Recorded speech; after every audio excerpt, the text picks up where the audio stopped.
On va ensuite reprendre ces pierres et puis les ramener ici. On va commencer le remontage de cette partie, environ de la moitié du mur. Voilà de la manière dont on va procéder. Puis ensuite, si le mur a une certaine hauteur, on va monter ici un échafaudage, un pontonnage, voilà, et puis qui permettra de travailler et puis de remonter la partie supérieure du mur avec l'aide d'une personne qui, elle, va amener les pierres et les mettre à disposition du maçon ou du vigneron qui exécute le travail de remontage du mur. Alors au moment où on dépasse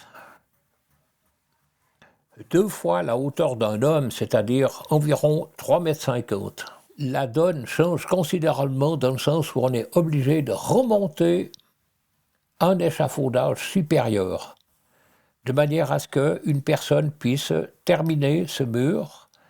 Il est bien évident qu'au moment où on doit remonter un étage supérieur, le premier étant relativement facile à installer, là il y a aussi des questions de sécurité, c'est-à-dire que là on doit vraiment avoir alors une conscience professionnelle. Là, je pense qu'il est indispensable alors de prendre des précautions et puis demander l'avis d'un professionnel. Parce que la donne change complètement par rapport à un mur qui est plus bas, comme celui-ci, qui est, disons, plus abordable. Là, alors, forcément qu'il faut d'abord savoir où mettre la terre, comment l'entreposer, comment entreposer les pierres. Donc là, c'est vraiment une organisation qui devient extrêmement délicate.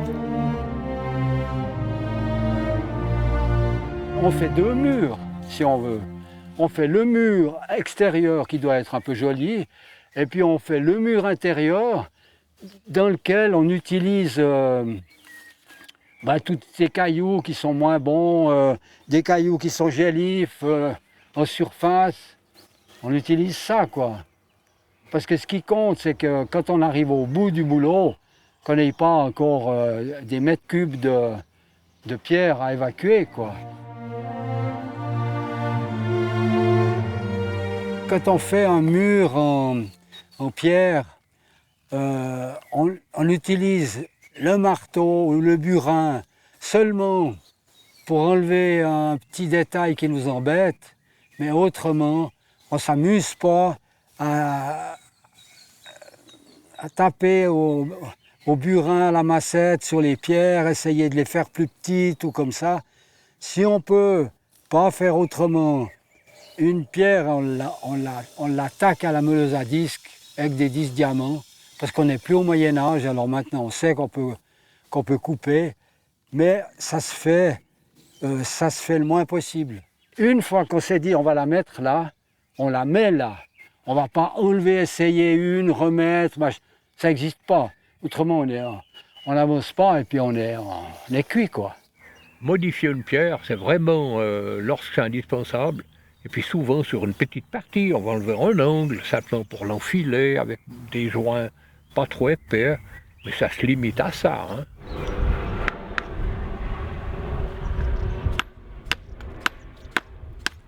Ah. Ouais.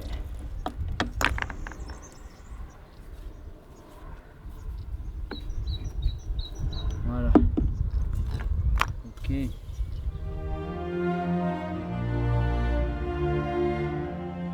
Voilà, alors là, maintenant, les pierres sont décelées, on a enlevé le béton qui permettait de faire des joints, puis maintenant, on va descendre la pierre, puis la placer sur le mur.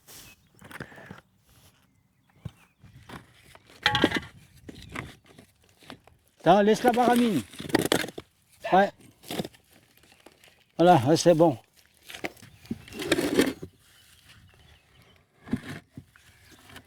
Attends. Je lève. J'enlève. Dans l'autre sens, là. Ouais. Et voilà. Elle est bonne, là. Voilà. Ouais, on réglera après. Un bout qui est pointu, ou un autre bout qui est plat, et qui permet de planter, et puis de lever ou de pousser de côté les pierres qu'on veut manipuler. On a vite compris, on pratique. on a vite compris qu'il est effectivement plus intéressant d'être un petit peu rusé que de vouloir travailler, mais ce qui n'empêche pas qu'il faut quand même être en bonne santé. Mais à nos âges, eh bien, on arrive encore à faire des murs avec cette technique. Hein. Nous allons manipuler, pour l'amener sur le mur, une pierre de grès qui fait environ 100 kg. Alors, pour éviter de la porter, on va tout simplement la faire glisser sur les rouleaux métalliques. Hein?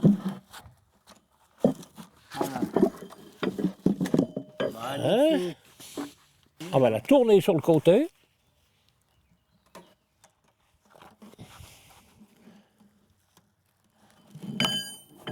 Pour éviter de perdre la maîtrise du barreau à la descente avec le poids, on prend une baramine en métal et puis on fait office de frein en appuyant comme ça, en levant. C'est un système tout simple qui va très bien. Pour basculer une pierre comme celle-ci, on y va tranquillement comme ça, sur le côté, et qu'un homme seul peut la manier sans trop de problème.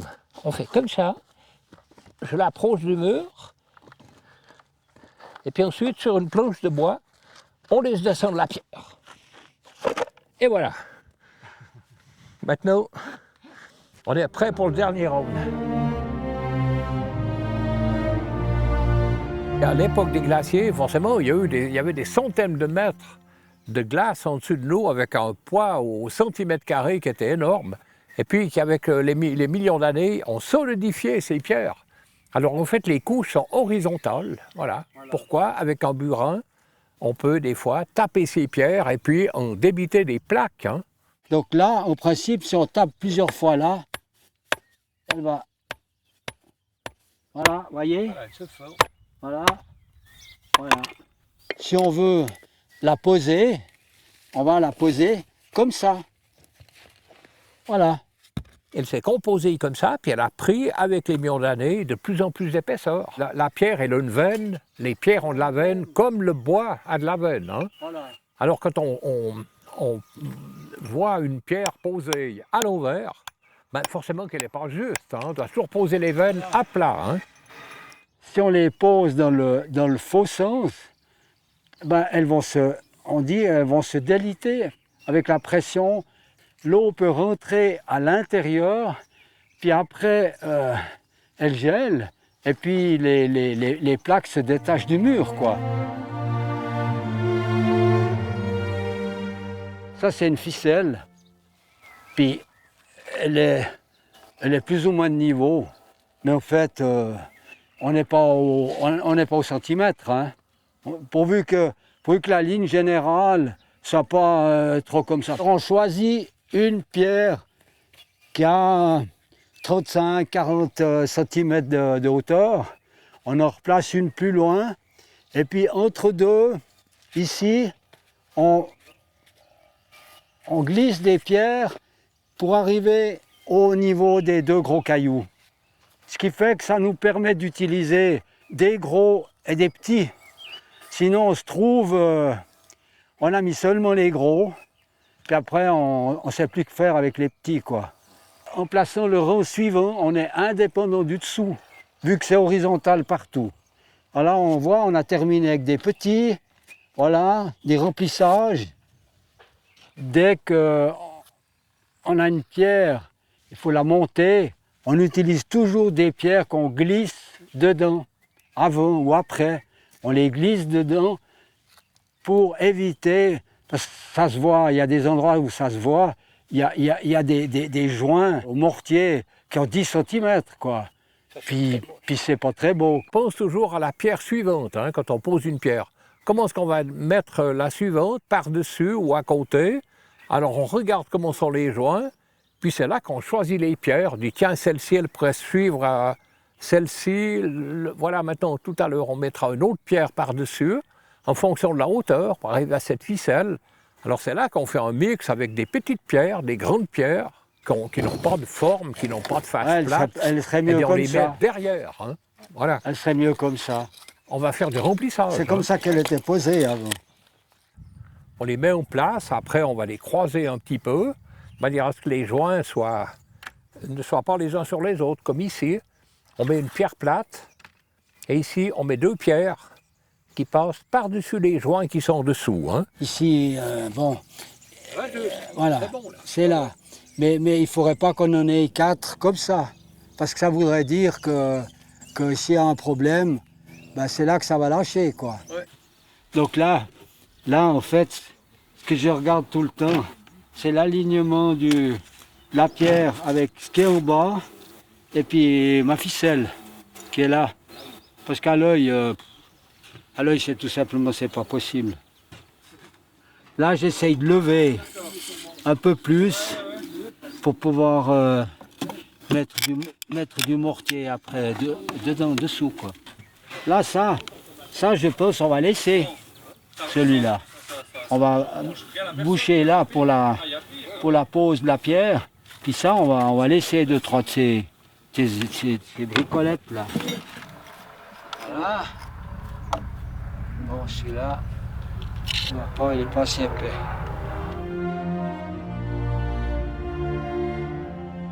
Il y a une chose à laquelle il faut bien prêter attention, c'est mettre une pente intérieure qui s'appelle le fruit au mur, pour que le poids du mur, le centre de gravité du mur soit le plus à l'intérieur.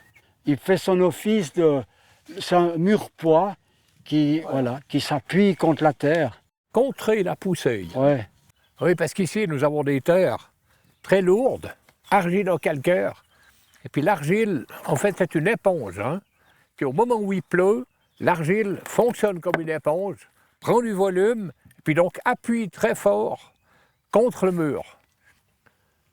Voilà, la bulle nous indique l'horizontale. Là, il y a 12, 15. Oui, il y a 12-15 cm.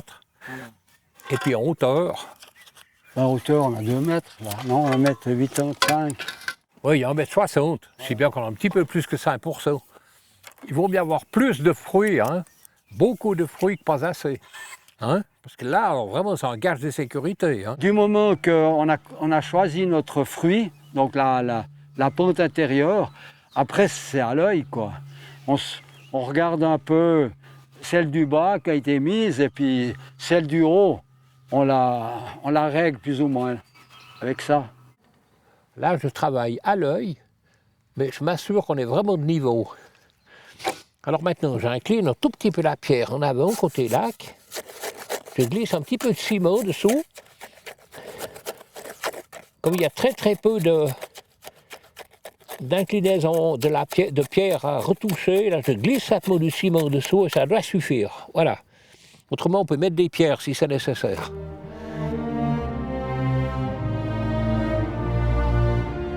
On ne doit absolument pas travailler avec le ciment et la chaux, et même le ciment tout seul, à main nue. L'alcalin du ciment qui attaque la peau, et puis en 2 jours, vous avez les bouts de doigts qui sont complètement pelés, quoi, complètement fichus. Si je ne prends pas la truelle, c'est pas parce que je n'en ai pas, c'est parce qu'avec les mains, c'est ce qu'on arrive. On gaspille nettement moins avec les gants, puis en bourrant, tu vois, on peut bien bourrer, tandis qu'avec la truelle, tu peux pas. Alors c'est ça le problème avec suivant le sable que tu prends. Là, celui-là, c'est du sable qui est plus grossier. Donc, dès que tu l'as mis en place, il ne bouge plus. Les sables fins, ils gardent l'eau. Je mets une certaine quantité de ciment, là, puis après c'est plus facile de prendre juste la partie qu'on veut avoir, pas trop de volume, ouais. de manière à ce qu'on puisse avec la truelle prendre simplement ce qu'on veut prendre, hein, comme là, comme ici. Maintenant je vais mettre du ciment là, alors je fais comme ça, voilà, tac. Après, j'ai trouvé une pierre, je vais en mettre un petit peu ici. Alors, je fais une petite pierre plate ici. Là, maintenant, qui va me permettre de remonter. Simplement en faisant ça, eh ben, le ciment qui est dessous, il ne va pas tomber. Autrement, avec son poids, il va descendre. puis maintenant, ben là, je continue. Hein? On s'aperçoit que le mortier est un peu sec au moment où, lorsqu'on crépit comme ça, voilà, une partie du mortier coule. C'est-à-dire qu'il tombe, il s'effrite parce qu'il n'y a pas assez d'eau. Alors à ce moment-là, on en reprend un petit peu. Voilà. On met un petit peu d'eau, il n'y a pas besoin d'en mettre beaucoup. Hein.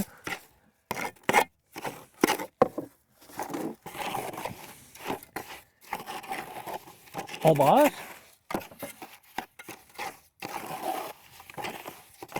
Voilà. Et puis là, vous verrez maintenant, ça colle direct. Hein. Alors là, on reprend la taloche. Hein.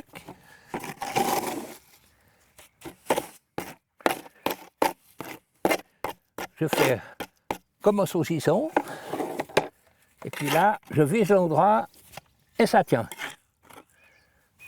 Voilà. C'est pas une truelle, je sais pas comment on appelle ça. Un petit truc tout mince comme ça. Puis ça permet de pousser tranquillement le ciment à l'intérieur.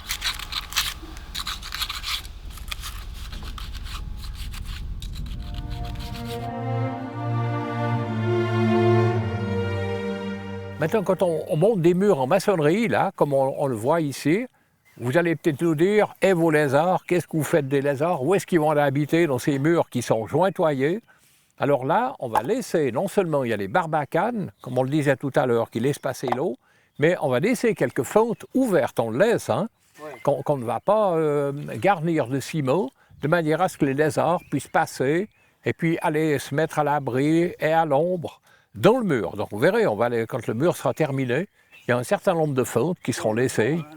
Donc on soucie la faune aussi, hein, donc on peut très bien construire solide et puis permettre à la faune et à la flore de se développer avec le temps. Ici par exemple, j'ai solidifié la base des pierres de manière à les maintenir solidement à leur place. Et puis à l'intérieur, ici, j'ai accumulé des pierres petites, moyennes, plus ou moins grosses, de manière à ce que le mur respire. Et puis c'est une possibilité pour les lézards de pénétrer à l'intérieur de cet amas de terre. Vous voyez qu'on laisse là quelques espaces de manière à leur permettre à eux de s'y glisser. Voilà, ici, le choix des pierres, il n'est vraiment pas important. Là, maintenant, je vais mettre un petit peu de ciment ici, mais l'intérieur, il sera libre, il sera vide aussi. Je remplis là avec des pierres plus petites. Alors, ici, maintenant, à l'intérieur du mur, là, maintenant, je vais glisser un peu de ciment ici, de mortier, là et là.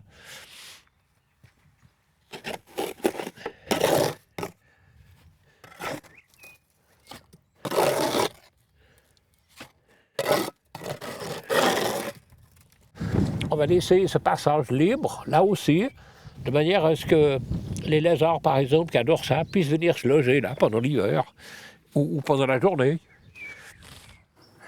Là, nous avons posé à l'intérieur du mur une niche au ciment. On a fait à la meule à disque un passage, on a creusé, scié, un passage de manière à ce que la huppe puisse de nouveau coloniser le vignoble de Lavaux. Alors il faut que cette niche ait une certaine hauteur, pas trop haute, c'est les ornithologues qui nous donnent ces indications. Et ensuite, le passage de la huppe est facilité par un trou qui est ovale, qui a cette dimension, qui correspond aux besoins de l'animal. Et là, on peut contrôler, nettoyer, après avoir mis un fond de bois, de copeaux, de manière à assurer un peu de confort et d'envier la huppe de revenir, eh bien, on réintroduit tout simplement la pierre devant. C'est discret. Et puis la huppe, là, trouve les conditions qu'il lui faut pour, si possible, décider d'habiter définitivement Lavaux.